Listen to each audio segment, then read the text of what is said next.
Adrift at daybreak on a sea of red, your bed, as thick bolts of fog sigh on the glass.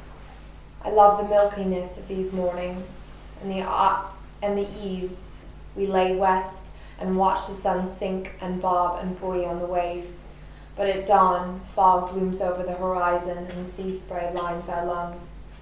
The fuzzy film of salt that coats my tongue, scurrying at your smooth shell ear, is not sweat, but the sea you have absorbed into your pores, made part of your blood, and the sea that I have sobbed into cups of black coffee and the condensation of the kettle sweat on your lips.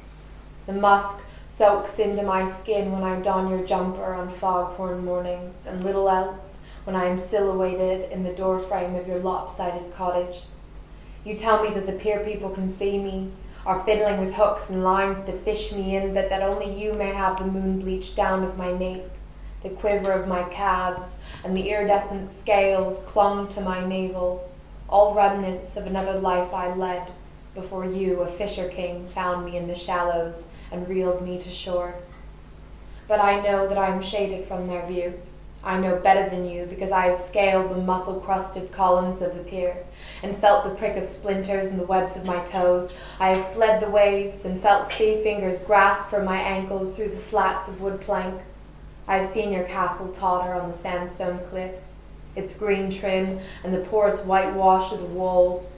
I know the shadows gum up its windows and doors, hiding me from their casting lines in the shade of your net, bait, and spell.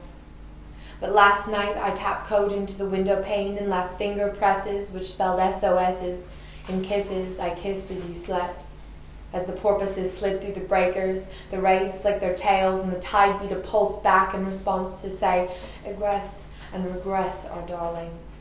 You had already drifted off, rumbling and spent, but I would not sleep, and lingered at the pane before I slid from your side, your silk-twined limbs and the discarded drams of whiskies grown hot and stale in your smugged-up shack.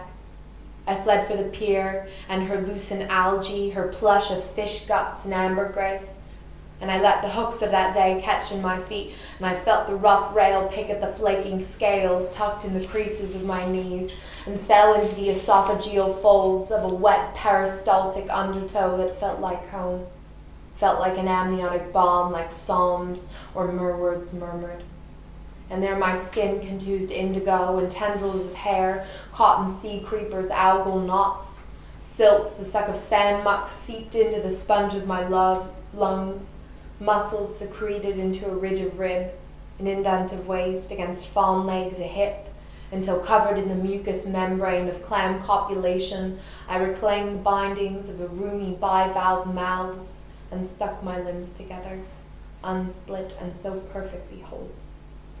Gooed up in this sea purse, a brittle egg case as a sea smut is polished to pearl, I rolled up on shore and you cracked me open again and licked the slime off my limbs and feasted on the scales of a tale you stole from me in the fog of August.